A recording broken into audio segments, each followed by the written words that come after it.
Hello and welcome to my Learn Speak Arabic channel.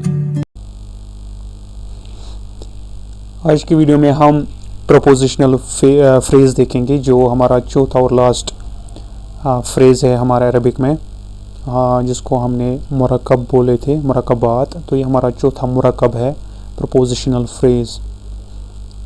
Prepositional phrase जिसको हम Arabic में मुरक्कबी जारी बोलते हैं। मुरक्कबी जारी इसलिए बोलते हैं मुरक्कबी जारी, क्योंकि जो प्रपोजिशन है उसका अरबिक में हम इनको हम हुरूफ जर बोलते हैं। हुरूफ जर हम प्रपोजिशन उसको अरबिक में बोलते हैं। तो इसी वजह से प्रपोजिशनल फ्रेज़ को हम मुरक्कबी जारी बोलते हैं, प्रपोजिशन वाला फ्रेज़। अब अगर हम पहले इंग्लिश में देखेंगे, जैसे हम फ्रेजेस बनाते हैं इंग्लिश में, ऑन द टेबल, यानी कि ये वो फ्रेजेस होते हैं जहाँ पर हम नाउन को प्रपोजिशन के साथ इस्तेमाल करते हैं। तो नाउन का प्रपोजिशन के साथ इस्तेमाल करना इस जहाँ वहाँ से फ्रेज़ बनता है, इसको हम प्रपोजिशनल फ्रेज़ बोलते हैं। तो इसका ऑर्डर क्या बनेगा अरबिक में? ऑन की जगह जो है प्रपोजिशन आएगा अरबिक में, और टेबल की जगह नाउन आएगा, इसी तरह द की जगह अल आएगा। लेकिन जो ऑर्डर रहेगा वो क्या रहेगा, और चेंज क्या आएगी इस अरबिक नाउन में जब हम प्रपोजिशन लगाएंगे उस पर। इसी तरह हम देखते हैं ऑन द टेबल है, अंडर द ट्री है, ऐसे ट्री यहाँ पे नाउन है तो अंडर यहाँ पर प्रपोजिशन है। इसी तरह ऑन ए चेयर है। तो ऐसे फ्रेजेस कैसे हम जो है अरबिक में बनाएंगे। तो पहले हम देखते हैं यहाँ पे पहला प्रपोजिशनल फ्रेज़। तो पहले प्रपोजिशनल फ्रेज़ में हम पहले वर्ड्स की मीनिंग देखेंगे अरबिक में। तो सबसे पहले ऑन जो हमने प्रपोजिशंस में मैंने पढ़ा है कि ऑन का जो इक्विवेलेंट है अरबिक में वो क्या है। तो वो वीडियो मैंने जो है पूरा वीडियो प्रपोजिशंस पे बनाया है। तो उसकी लिंक मैं डिस्क्रिप्शन बॉक्स में डाल दूंगा, और यहाँ पर भी आप इसकी लिंक चेक कर सकते हो कहीं पे।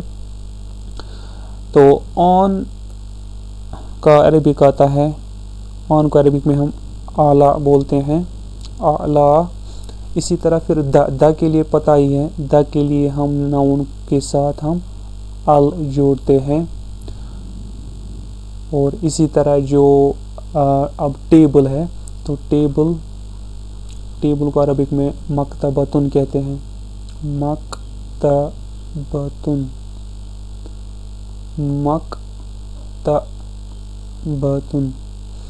तो जब भी हम नाउन लिखते हैं अरबिक में तो हम आखिरी हरूफ पर दुपेश लिखते हैं। ये डिफ़ॉल्ट फॉर्म होती है नाउन की। जब भी हम कोई टेबल उठाएंगे और हम इस टेबल की मीनिंग ढूंढना चाहते हैं अरबिक डिक्शनरी में, जब हम डिक्शनरी खोलेंगे तो डिक्शनरी में आप देखोगे वहाँ पे मकतबतुन लिखा होगा। और कई डिक्शनरीज दुपेश नहीं लिखती, वो आखिरी हरूफ को ऐसे छोड़ देती है साइन के बगैर ही। तो कुछ डिक्शनरी ऐसी है जो वहाँ पर दुपेश लिखेंगे। अगर दुपेश लिखा होगा तो ये डिफ़ॉल्ट फॉर्म होती है नाउन की, जो हम याद रखते हैं। जैसे जब हम टेबल का याद रखेंगे इंग्लिश में, हम कहेंगे मेज़, जो उर्दू है उसको हम इंग्लिश में टेबल बोलते हैं, तो डिक्शनरी में टेबल लिखा होगा। इसी तरह जब टेबल का अरबिक वर्ड देखेंगे डिक्शनरी में, वहाँ पे मकतबतुन लिखा होगा। जो दुपेश है ये डिफ़ॉल्ट स्टेट है, हमें नाउन इसी स्टेट में याद रखना होता है। बाकी फिर अब यहाँ पे दुपेश कभी पेश बनेगा, कभी दुपेश दो ज़बर बनेगी, कभी ज़बर बनेगी, कभी दुपेश दो ज़ेर बनेगी, या कभी ज़ेर ही बनेगी। ये सारी चीज़ें चेंजेस फिर आती हैं जब हम इसको सेंटेंस में यूज़ करते हैं या किसी फ्रेज़ के साथ यूज़ करते हैं। यही चेंज अब हम देखेंगे इस नाउन में दुपेश के साथ क्या चेंज आएगी जब हम प्रपोजिशन इसके सामने इस्तेमाल करेंगे। तो हमारे पास है यहाँ पे ऑन द टेबल। अब हमें पता है तीनों की मीनिंग, हमें पता है अब आला है, अल है, और टेबल मकतबतुन है। अब चूंकि पता ही है टेबल को द टेबल बनाना है, जो एक्चुअली मैंने इससे पहले भी बताया कि जब हम डिक्शनरी मीनिंग मकतबतुन की मीनिंग देखेंगे, पूरी मीनिंग मकतबतुन, तो इसकी डिफ़ॉल्ट बाय डिफ़ॉल्ट हम इसी तरह याद रखते हैं मकतबतुन, जैसे मैंने अभी बताया, और इसकी मीनिंग निकलती है, इस डिफ़ॉल्ट की मीनिंग निकलती है ए टेबल, क्योंकि आखिरी हरूफ पर जो है दुपेश है, इसकी मीनिंग निकलती है, यानी कि तनवीन है, दुपेश हो, दो ज़बर हो, दो ज़ेर हो, इसका मीनिंग निकलता है ए, तो ये इंडेफिनिट बन जाता है ये नाउन ए टेबल। और जब इसको द टेबल बनाना होगा तो हम क्या करते हैं, हम खाली ला पहले इसके साथ अल जोड़ते हैं, फिर वही लिखते हैं मकतबा, और खाली चीज आती है तुन, जो है वो तू बनेगा, अल मकतबतु। ये दुपेश से पेश बना, ये बिकॉज ऑफ इस अल जो हमने इसके साथ जोड़ा। तो अल जब भी जोड़ेंगे तो दुपेश हो पेश बनेगा, दु ज़बर हो ज़बर बनेगी, दु ज़ेर हो तो ज़ेर रहेगी, तो ये अल के साथ होता है। तो इस बेस पर जब हम इसकी मीनिंग लिखेंगे यहाँ पे तो हमारा बनेगा। तो इसमें क्या आता है कि इस फ्रेज़ को बनाने में जैसे इंग्लिश में जो ऑर्डर है वही अरबिक में भी ऑर्डर है। वो इंग्लिश में ऑर्डर है पहले प्रपोजिशन, फिर द, फिर टेबल। इसी तरह अरबिक में भी ऑर्डर है, पहले प्रपोजिशन आता है, फिर द वाला आता है, फिर मकतबतुन आएगा। तो पहले प्रपोजिशन का आला, फिर द टेबल, अल मकतबा, तो फिर अल मकतबा, अल मकतबा। अब लास्ट पे चीज देखनी है, क्योंकि हम इसको अब अगर सेंटेंस में नहीं होता तो मकतबतुन बन जाता अल जोड़ने से, अल मकतबतु। लेकिन अब हम इसको फ्रेज में यूज़ कर रहे हैं तो आखिरी हरूफ पर चेंज आती है सेंटेंस में यूज़ करने से या फ्रेज में यूज़ करने से। वो चेंज क्या आएगी, तो वो चेंज आती है प्रपोजिशन जब भी नाउन के सामने होगा तो नाउन जो है हालाते जर में चला जाता है, यानी कि जेनेटिव केस में चला जाता है। इन सिंपल वर्ड्स इसके आखिरी हरूफ पर ज़ेर आती है, क्योंकि जेनेटिव केस जो हमने सब्जेक्टिव केस में पेश आता है, इसी तरह ऑब्जेक्टिव और एक्यूजेटिव केस में ज़बर आती है, जेनेटिव केस में ज़ेर आती है। तो प्रपोजिशन के साथ जब भी हम नाउन को यूज़ करते हैं ये जेनेटिव केस में चला जाता है, मीनिंग ये पेश से ज़ेर बन जाता है यहाँ पे। तो यहाँ पर ये बनेगा आला अल मकतबत। क्यों? क्योंकि जो भी नाउन के सामने प्रपोजिशन होगा उस नाउन का आखिरी हरूफ जो होगा उस पर या तो ज़ेर होगी या तो दुज़ेर होगी। अगर अल नहीं होगा सामने तो दुज़ेर होगी, अगर अल सामने होगा तो ज़ेर होगी। ये जनरल रूल है। इसी तरह अगर हम दूसरा आप सेंटेंस देखेंगे, under the tree. Under the tree अगर हम इसको लिखेंगे, अंडर को अरबिक में बोलते हैं हम अंडर द ट्री। अंडर को अरबिक में तहता बोलते हैं, भी मैंने वहाँ पर पढ़ाया है। तहता, दा तो पता ही है, आल जोड़ने से बनता है। ट्री शजरतुन, शजरतुन, शजरतुन हम ट्री को बोलते हैं। तो क्या बनेगा, अंडर द ट्री, तहता, तहता आल जोड़ने से आल,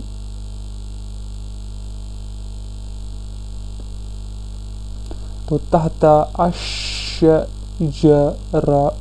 अब चूंकि ये नाउन के सामने प्रोपोजिशन है तो ये तू से ति बनेगा। तो तहता अशजरति, यहाँ पर ये भी मैंने पढ़ाया है कि हम अल जोड़, अल तो जोड़ते हैं हम हर बार जब द बनाना होगा, लेकिन कभी कभार कुछ वर्ड्स के साथ हम अल पढ़ते हैं फिर नाउन पढ़ते हैं। लाइक जैसे हमने इससे पहले पढ़ा अल मकतबती, यहाँ पर मैंने अल पढ़ा फिर मकतबती पढ़ा, लेकिन यहाँ पर मैं पढ़ रहा हूँ अशजरती, मैंने अल शजरती नहीं पढ़ रहा। तो ये डिपेंड करता है हम अल पढ़े लाम पढ़े कि लाम को साइलेंट रखें और डायरेक्टली शीन को इससे जोड़ें।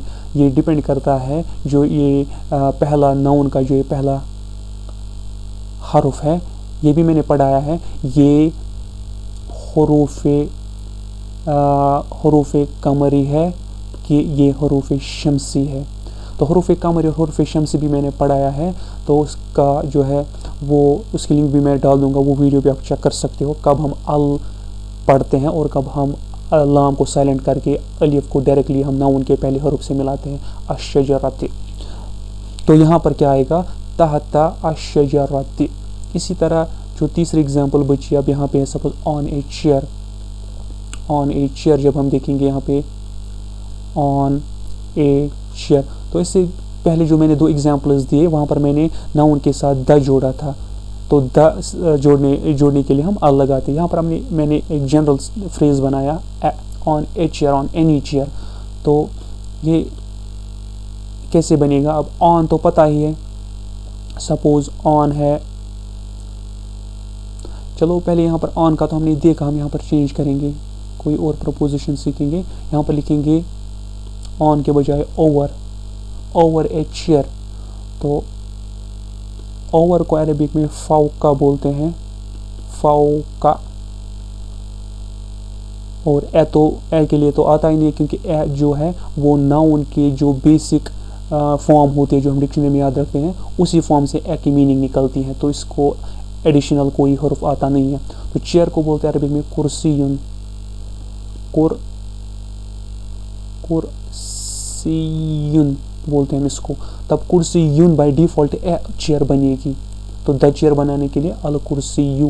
लेकिन जब डिक्शनरी फॉर्म में होगी कुर्सियुन, ये इसका मतलब होता है ए चेयर।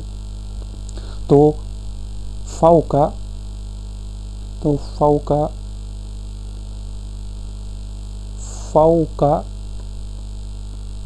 फाउका अब अलनील जोड़ना है, ए चेयर है तो कुर्सियिन, कुर्सियिन आएगा। अब जेर नहीं आएगा, दुजेर आएगा, क्योंकि अल सामने है ही नहीं। तो ये तरीका है प्रोपोजिशनल फ्रेज बनाने का, कि हम जो है इसमें प्रोपोजिशन का इस्तेमाल करते हैं पहले, उसके बाद नाउन आता है, और नाउन जो है जिसकी डिफ़ॉल्ट स्टेट होती है दुपेश, तो वो जो है डिफ़ॉल्ट स्टेट से वो दुजेर में चला जाता है, जिसको हम जेनेटिव केस में चला जाता है, क्योंकि इसके सामने प्रोपोजिशन है। और दुजेर तब आएगा जब हमें ए की मीनिंग निकालनी होगी। अगर हमें द जोड़ना होगा तो अल सामने जोड़ते हैं और दुजेर से जेर ही रहती है। इसी तरह अगर हम एक और एग्जाम्पल, लास्ट एग्जाम्पल देखेंगे यहाँ पे, सपोज हम देखेंगे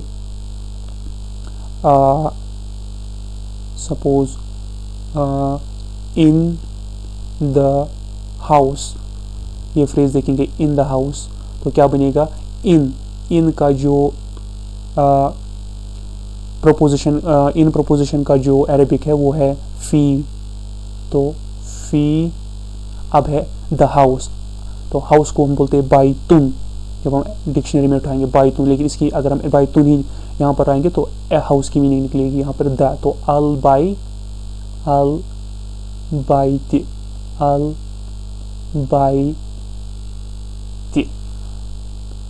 तो यहाँ पर जो है फी अल बाइति का मतलब निकलेगा इन द हाउस। तो ये जो है इस तरह हम प्रोपोजिशनल फ्रेज का इस्तेमाल करते हैं, और हम जो है प्रोपोजिशनल फ्रेज बनाना सबसे आसान है, खाली नाउन उठाना है और इसके सामने प्रोपोजिशन लगाना है। यहाँ पर ज़्यादा जेंडर का मसला नहीं है, क्योंकि यहाँ पर एक नाउन है और दूसरा प्रोपोजिशन है, और प्रोपोजिशंस में डिफरेंट जेंडर्स नहीं होते हैं। इन जो है ये हर एक जेंडर में इन ही आएगा, इन द फॉर्म ऑफ इन ही आएगा, क्योंकि फी ही आएगा। फिर यहाँ पर चाहे फिर मैस्कुलिन हो उसके साथ भी फी आएगा, फेमिनिन हो उसके साथ भी फी आएगा, तो सिंगुलर हो तो फी आएगा, प्लूरल हो तो फी आएगा। तो ये सबसे सिंपल है यहाँ पे। अब मैं लास्ट यहाँ पे एक चीज़ सिखाऊंगा, वो ये है कि मैं यहाँ पे पढ़ रहा हूँ, मैं यहाँ पे लिख रहा हूँ फ़ी अल बाइति, लेकिन यहाँ पर पढ़ते नहीं है हम फ़ी अल बाइति। अभी तक मैंने ये रूल बताया नहीं, क्योंकि अभी तक हम जो है सीख ही रहे थे। अब जो यहाँ पे एक ये मानो एक प्रोनाउंसिएशन का रूल है, प्रोनाउंसिएशन का रूल, कि हम जो अरबिक सेंटेंस है इसको पढ़ने में ये रूल आता है। लिखने में ऐसे लिखते हैं हम फ़ी अल बाइति, लेकिन जब हम पढ़ते हैं पढ़ने में अल का जो ये अलिफ है, ये सेंटेंस में जब हम पढ़ते हैं पूरा सेंटेंस, तो अल का ये अलिफ पढ़ने में नहीं आता है ये। लेकिन ये क्या है, इसको हम बोलेंगे प्रोनाउंसिएशन रूल, और प्रोनाउंसिएशन वाला रूल है। पढ़ने में हम नहीं पढ़ते, लेकिन लिखने में आता है। जैसे लिखने में जो रूल्स है वो मैं सिखा रहा हूँ, और पढ़ने के रूल्स हम अलग सीखेंगे किसी वीडियो में। लेकिन अभी यहाँ पर ये वाला हम जो है इस रूल को पढ़ेंगे यहाँ पे, क्योंकि ये बार बार आता है। तो जब मैं अलग से पढ़ूंगा, जब ही नहीं होगा तो मैं पढ़ूंगा यहाँ पे अल बाइति, लेकिन जब अल बाइति सेंटेंस में आएगा और इसके सामने वर्ड्स होंगे, जब इसके सामने वर्ड्स होंगे तब अलिफ नहीं पढ़ा जाता। तो हम फी फिर डायरेक्टली लाम से पढ़ते, हम इसको फ़ी को डायरेक्टली लाम से जोड़ते, तो अगर फ़ी नहीं होता तो हम अलिफ को लाम से जोड़ते तो पढ़ते अल बैती। लेकिन जो अगर इसके सामने कोई वर्ड है तब हम अलिफ नहीं पढ़ते हैं, तो हम उस वर्ड का आखिरी हरूफ लाम से डायरेक्टली मिलाते हैं, तो पढ़ने में आता है ये फिल बैती। तो फ़ी अल बैती पढ़ने में नहीं आता, पढ़ने में आता है फिल बैती, क्योंकि अल साइलेंट होता है सेंटेंस में जब हम इस नाउन का इस्तेमाल करते हैं। और ये अलिफ जो पढ़ने में नहीं आता है, खाली लिखने में आता है, ये बेसिकली अलिफ नहीं होता, ये हमज़ा होता है। तो इसको हम हमज़तुल वस्ल बोलते हैं, इस हमज़ा को हम हमज़तुल वस्ल बोलते हैं। तो ये हमज़ा जो होता है इसको हम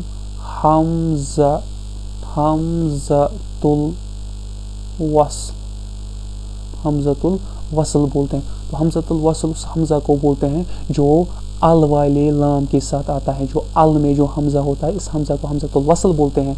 और ये हमज़ा जो है ये खाली लिखने में आता है, ये पढ़ने में नहीं आता है। हाँ, एक बार इसको पढ़ते हैं खाली एक सूरत में, वो है जब वो नाउन जिसके साथ अल होगा, जब वो नाउन से सेंटेंस शुरू होगा, जब सेंटेंस उस नाउन से शुरू होगा जिस नाउन के साथ अल है, तो दैट मीन्स पूरा सेंटेंस जो है ना यहीं से शुरू होगा। तो इस केस में हम लाम को किससे जोड़ेंगे, सामने किसी से नहीं जोड़ सकते क्योंकि सामने है नहीं कुछ। तो खाली इस सूरत में हम अल, इस हमज़ा को पढ़ते हैं और अल के साथ मिलाते हैं। बाकी बीच में कहीं पर भी जब अलिफ होगा तो इसको नहीं पढ़ते हैं, इसको खाली लिखते हैं और लाम को डायरेक्टली आगे वाले नाउन के आखिरी हरूफ से जोड़ते हैं। तो फ़ी अल बैती लिखने में आएगा और पढ़ने में फिल बैती आएगा। इसी तरह हम लास्ट एग्जाम्पल यहाँ पर देखेंगे प्रपोजिशनल फ्रेज का, वो है एट द डोर। सपोज देखेंगे एट द डोर, तो एट का इक्विवेलेंट जब हम अरबी में देखेंगे वो फ़ी ही है। तो फ़ी का मतलब इन भी होता है और एट भी होता है, कॉन्टेक्स्ट से पता चलता है फिर यहाँ क्या मतलब निकलेगा इसका।